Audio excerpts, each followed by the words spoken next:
Well, hello, welcome to the podcast this week, heroes. This week, I'm going to be talking about something that makes a lot of sense, actually, for hitting episode 90. 90 episodes that I've been talking to all of you. And for many of you, you've come back and listened more than once, which is just the most flattering, wonderful thing in the world. And knowing that I am actually giving you some content that is helping you in your personal life, your business, both, is just a fantastic feeling. So let's start off with saying thank you, because that's a great pattern to have, right? Saying thank you, being grateful for things. That's a pattern that I want to continue forever.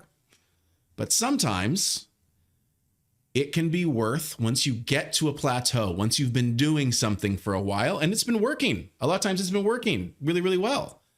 But if you're at a certain level and you want to get to the next level, sometimes you got to start talking about maybe having a pattern break, introducing something that breaks or shakes up the system that you're in, the complacency that you've gotten in, even when it's successful to a certain degree, in order to induce growth. Aaron, what do you mean by that? Okay, well, let's talk about it a little bit. Many of you know, because I won't shut up talking about it, I love amateur bodybuilding. Gotten into it in my 40s, something that I never thought that I would become a participant of. I absolutely love the process of learning about muscle growth and going to the gym and recovery and fitness and reading about it and watching videos about it and nerding out about it. It's my most fantastic way that I love to spend time as far as a personal hobby. And in muscle building and building muscle, simplicity is often overlooked. As a good friend of mine, Steve, who was actually on this podcast, Steve Service, likes to say that there's really a lot of muscles. There's really only one direction to work the muscle. Like when you're building biceps, like it's this motion over and over again. And there's only so many different ways to do that. So you can choose one or two exercises, and as long as you're driving the muscle to fatigue, to failure, to progressive overload, and then you are going and you're replacing your nutrients, you're getting your protein, you're getting your fats, you're getting your carbs in order to help that muscle to rebuild itself stronger than before, you will see progress over time. But even through doing that, if you're working the muscle just in one specific way with one or two different exercises, you may, after a while, hit a point where you hit a plateau, where you've gotten stronger. You've definitely seen the results. You've had success. But now it seems like you're not making as much success on a trajectory like you were before. That hockey stick growth that we all want to see in our businesses and to a certain extent in our lives, it's flattened out. And for some people, that's fine. But for most of the high performers that I work with, and that I count myself among them, that only gets me so far until it drives me fucking crazy. And I need to go to the next level. I need to be thinking about what gets me to the next level. What do I need to learn? What do I need to do? Who do I need to work with? Who do I need to learn from in order to up my skill set in a certain area in order to get more growth? And just like with those muscles, once you reach a plateau, you can introduce a pattern break, a different way to work the muscle in order to hopefully get more growth. And let's just go through a couple of examples. So I used muscles already. There are different plateaus that I've hit in my life. Many of you have probably hit in your lives in similar or in different ways as well, but could be in the same category. For instance, like I talked about before in my fitness journey. So I'd gotten to a plateau. I did pretty well about staying healthy in my 20s. It's a lot easier in your 20s. You can, your metabolism to a certain extent is bulletproof.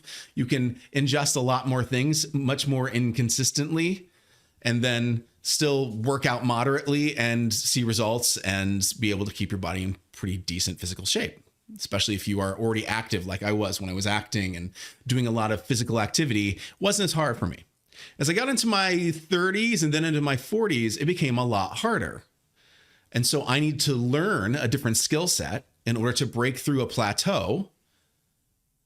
And then through learning more and getting more skills in different areas and learning about proper nutrition and timing and how to work different muscle groups, in what order, how many times per week, how many sets, in order to do different things, try different things that work for my body that may work really well for someone else, but don't work so well for me. But I have to be that scientist. I have to put on that white overcoat, that figurative clipboard, and then I need to try things and see if experiment 1 works. And if it doesn't, and I measure the results and it doesn't, then I need to do experiment 2, experiment 3, experiment 4.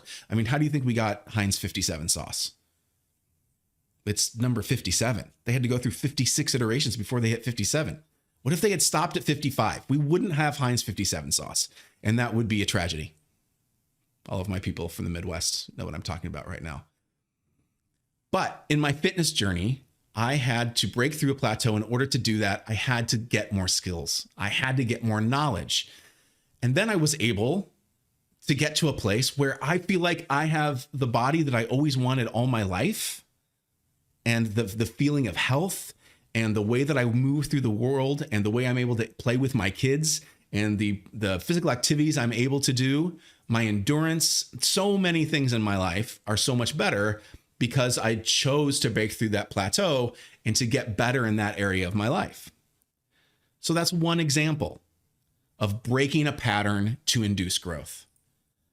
In my business, that's something that I'm looking at doing right now as well. And it's even been in my marriage. In my marriage, there are things, especially when you've been married 20 plus years like I have, you fall into patterns that lead to plateaus. And if I'm not careful, I can get really comfortable and sometimes maybe even fall into a pattern of just not being the kind of partner that I want to be, as far as the attention that I want to pay to my wife, to my partner, so that she knows how loved she is, so that she knows how much I think about her. I need to make sure that I'm saying those things out loud, that I'm showing it. In fact, there was something that I did. This totally sounds like a humble brag. It's not. I'm trying to give you a specific example. But over the last several weeks, I realized that I was not saying I love you enough in the ways that I wanted to say I love you to my wife. And so what I did was I brought back up something that I had done earlier on in our marriage, like when we'd been only married a year or two. And that was sitting down at the table. Right now, that means early in the morning when I'm having my coffee and the house is quiet, and tearing out a sheet of paper, ripping it into about 10 different pieces that are about an inch and a half, 2 inches a piece square. And then sitting there and thinking about very specific, small, large, medium-sized things that I love about my wife, that I love about her being my partner and walking through the world with me, and things I love about her from a romantic standpoint and from a partner standpoint and a parenting standpoint, and just how much I admire her as a human. And that process of going through that and doing it for myself helps me get into a mindset of gratitude that allows me to treasure all these things that I'm so grateful for, that this person is in my life and how she just enriches my human experience so much. And through writing those things down, that helps me to be a better partner as I am going through my day and through my week. But also, I fold up those little pieces of paper afterwards and I hide them in places I know that she will find them throughout the week. One goes in her wallet, one goes in her sunglasses case, one goes underneath her keyboard for work, one goes inside one of her socks in her drawer. Like that way she's finding them throughout the week. And I'm finding ways to tell her all the time how much I appreciate her. That helps me stay out of plateaus in my relationship with my wife. Little things like that. So if you're translating this to business, breaking patterns so that you can see growth there and not plateau, not stagnate. That's something I'm looking at right now in my business, and something that a lot of you are going to find out about in the coming weeks is that I'm looking at both sides of my business right now. And this is something that I feel like is worth you taking a look at as well. It's something that's going to be on your brain anyway, because it's the end of the calendar year for a lot of us that are entrepreneurs and micro business owners. We on that calendar year, start to think about, okay, what's happened to this point? What are we trying to get done before the end of the year? And then where are our brains at for next year? We're going to start to think about that stuff now. We're not going to make maybe any solid commitments, but we're going to start to think about what that might look like. Start to dream about it. What do I want to see? What plateaus do I want to break through? And so in that spirit, I'm looking at both sides of my business, both the coaching and training side, that's storied coaching, and the side of our business that is OMH Creative, which is a marketing firm, video marketing firm. And we do podcasts and video podcasts for businesses, for large software companies and corporations. And so I'm taking a look at what are the products that we're doing right now? How are we serving people? Which of those things we're serving people, but may not be serving them as much right now, that they don't need as much in order for them to break through their plateaus as a business and as a client or as a student of ours in our coaching. What do they need to break through their plateaus next year? And then I need to reverse engineer that to make sure that we're serving them at that level and that we are offering those things. And so there's a culling process taking place right now. And what can be confusing about this is that you don't only cut or reevaluate things that aren't working. Sometimes you have to cut or reevaluate doing things that are successful, but maybe generating $5 instead of the $10 or $15, as an example, if you changed it to something else that would serve your people at a different level. So I might have to give up that $5 thing because it takes up so much time and it's not serving our clients the way that they need to be served going forward.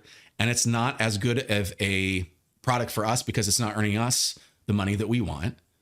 Because I have to leave that on the table, leave that $5 sitting on the table in order to go after the $15 or the $20 that will help our business grow, help me be able to pay my vendors and my employees. That's more satisfying work for us to do, maybe more exciting. And also, the most important thing, helps our clients grow their business. So might need to leave the $5 in order to pick up the $20 bill. And some people, it can be really, really hard, especially when you're a business owner, to go like, yeah, but let's just do both. And early on, as a CEO and as a business owner, I definitely did that a lot. I just kept stacking things on top of each other. But you get to a point where the juice isn't worth the squeeze anymore, where I was getting so miserable as far as my time and how it was allocated and feeling burned out. Like those were just things that I couldn't do and maintain what I wanted to do and where I wanted to go for my clients and still have a healthy balance as far as my life. So that's what we're looking at doing right now. Many of you are going to see a new product being talked about called Storied Entrepreneurs. That's at storiedteams.com. That is going to be a new course specifically just for entrepreneurs. StoriedEntrepreneurs.com is going to be a coaching program specifically for entrepreneurs that are already have an established business that's earning $100,000 plus revenue per year, but they want to grow exponentially towards the $1 million mark and above. And I'm going to be working with other CEOs and other leaders that want to do that. Also, people that might have had a side hustle and it's approaching, maybe they're making 85 as a side hustle and they want to grow it and they want to quit their corporate job in order to just pursue it full time. How do they do that? How do they prioritize it? How do they set the goals to get there? What structures do they need to have in place? How do they set up their business structure? Those are the things that we're going to start helping people do. And we're also looking at the marketing side of the business and going like, you know what? We might not be doing in-person videos anymore, people. We might just be doing animated explainer videos and helping people set up their own media channels, their own video podcasts, YouTube channels, B2B in order to do that.